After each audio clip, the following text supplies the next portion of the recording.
Hello guys, good evening sa inyong lahat dyan at saka good morning sa inyo. Gusto ko lang sana i-share ito guys, tong vlog ko na ito guys. Ngayon kasi namimiss ko na kumain doon sa Minute Burger dyan sa Pinas. So magluluto ako ngayon ng sauce na black pepper burger guys. So yun ang gagawin natin ngayon. So i-share ko lang din itong mga recipe ko kung paano ko ba gagawin. Actually nagawa ko na rin ito guys doon sa Pinas pa lang. So dito sa Amerika gagawin din natin dahil namimiss ko na talaga kumain ng black pepper burger guys, kasi yan yung mga isa sa paborito ko na kainin dyan sa Minute Burger dyan sa Pinas guys. So tara guys, samahan niyo ako guys. So first thing to do guys, kuha muna tayo ng bowl, then nalagay tayo ng tubig, mga 1/2 lang ng tubig guys, so ganyan. Then depende sa inyo kung gaano ba karaming gagawin nyo na sauce para sa black pepper burger ninyo guys. So maglalagay ako dito ng 3 scoop na ganito guys, yung maliit lang na scoop. Ito guys, flour ito yung nilagay ko dito. Then pagkatapos ito, maglalagay tayo ng toyo guys. So maglalagay tayo ng toyo dito guys. Ito rin gagamitin natin. 3 scoop lang din. Yan. Then, hindi mawawala yung ating black pepper guys. Yan. So, dami natin yung mga black pepper guys, kasi yun yung isa nagpapasarap sa sauce ng burger guys. Yung pepper. Syempre, yung title ng natin, di ba? Black pepper burger. So, dapat medyo marami-raming konti yung black pepper natin. Yan. So, kanin. So, maglagay tayo ng sugar. Ito guys, 4 na scoop. Ito rin gagamitin ko. Ayan. So mas maganda sana guys, meron sana tayong oyster sauce, pero naubusan tayo ng oyster sauce kaya toyo na lang. Pero goods na rin yung toyo guys. So pagkatapos natin na ilagay lahat ng mga sangkap na guys, so para sa black pepper natin, ihahalo na natin ito. Pwede nyo ring lagyan ng guys, ng SMG. So haluin lang natin guys hanggang mawala itong puputi-puti na na flour sa ating tubig. So yan. So tiris-tirisin lang natin hanggang mawala.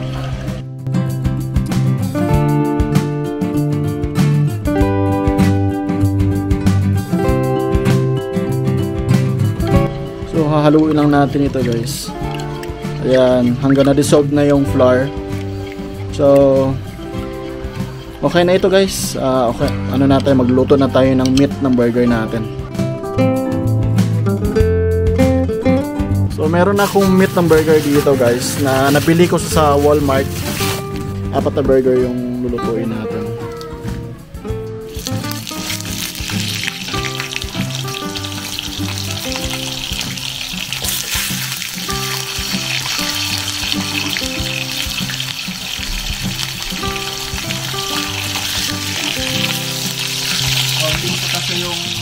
So, hintay-hintay lang muna tayo dito guys habang niluluto natin yung meat natin. Kamis na kasi yung mga pagkain dyan sa Pinas guys. So, ngayon nag-trade tayo.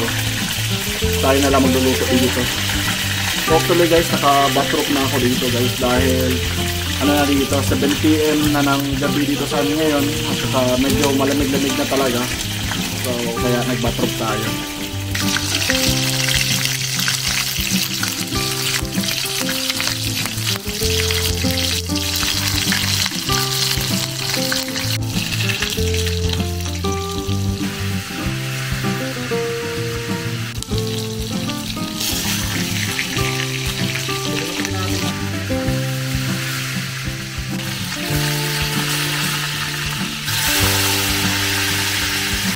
So dito tayo nagluluto guys. So nakikita ninyo guys, walang exhaust yung kusina namin. Ayan, so nilalagyan na namin ng kortina dito. Kasi dito na side is closet na namin. So nakita na guys yung improvise namin. Ayan. So hinihigop nyo yung mga dito, usok dito sa loob guys. At saka amoy. So nilalabas siya dito sa window na ito. Hinihigop nyo yung amoy dito at saka usok dito sa sa loob ng ano guys, ng bahay namin sa kitchen kasi medyo maamoy kasi pag once na ano. Yung dati kasi yung wala pa kami ganito na electric fan. So parang mausok itong bahay at saka maamoy guys. Kaya nakapag-desisyon kami na bumili kami ng ganito. At least papaano may higop yung mga usok at saka amoy. Saka diba? So sa labas na ito dito guys. Labas na ng bahay.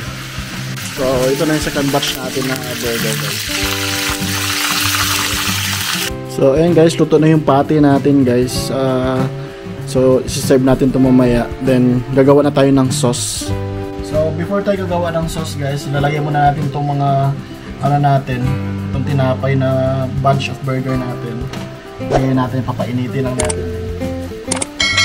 Para mamaya sasalang na lang din natin yung sauce natin. Ayan. Medium heat lang natin guys.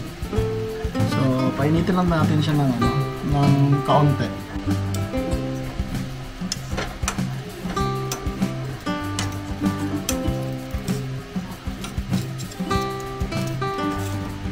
Ayan guys, pwede na ito.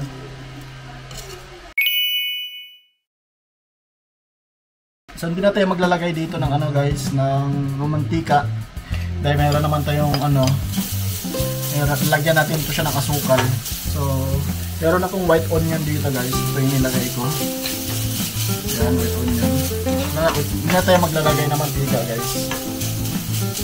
Ayan. So papainitin na natin yung white onion.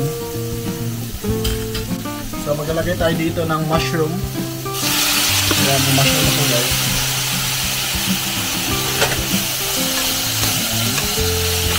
So parang igigisa lang natin itong ano, itong mushroom natin para maluto talaga siya ng maayos yung mushroom.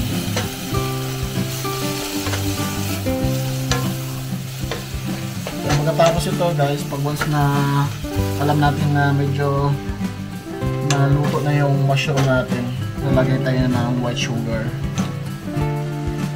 So lalagay na tayo ng sugar dito guys. 3 scoop lang din. Ito yung ginamit ko na pang sukat. 3 scoop. Ayan. So haluin lang natin ito hanggang na ma-dissolve yung ating white sugar. Nagatakam na guys. Gusto ko na kumain ng black pepper minute burger with aka JMO TV. Pwede nyo itong gayahin guys. Depende na sa inyo kung gusto nyo gayahin. Kasi ako kasi namimiss ko na yung pagluto ng ganitong sauce sa black pepper, sa minute burger na ano. Kasi ito kasi sa mga, ito yung mga paborito ko na mga sauce. Ito yung lagi kong binibili sa minute burger. So ihalo na natin ito guys. Ito yung ano natin, ni-mix natin kanina na with flour. Yan.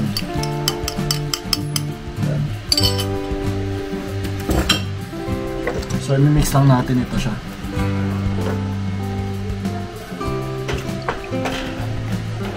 So, maglalagay tayo dito ng black pepper.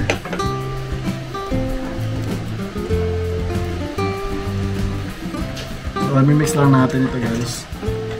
Hanggang maglapot na yung sauce natin.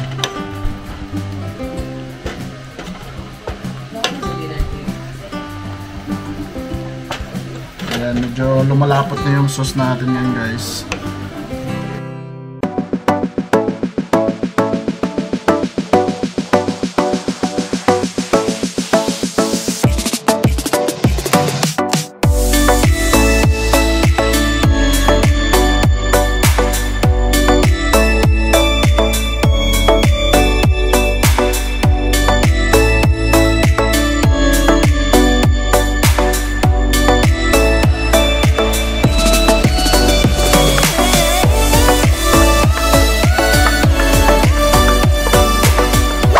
Luto na yung ating black pepper minute burger guys. Titry na natin ngayon. Meron akong ano dito, bunch, then yung meat, then lagay lang natin dito. Wow! Yes. Sobrang sarap guys. Ito yung binagbalik-balikan natin sa minute burger na sauce, black pepper minute burger.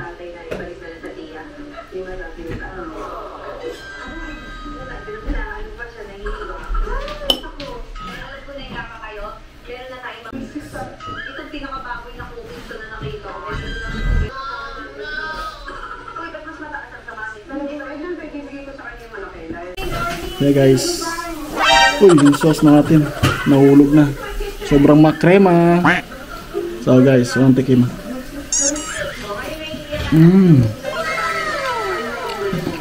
The best talaga guys. Recommended ko to guys, na pwede nyo itong gagawin nyo sa bahay ninyo. Sure, hindi na kabibili sa minute burger.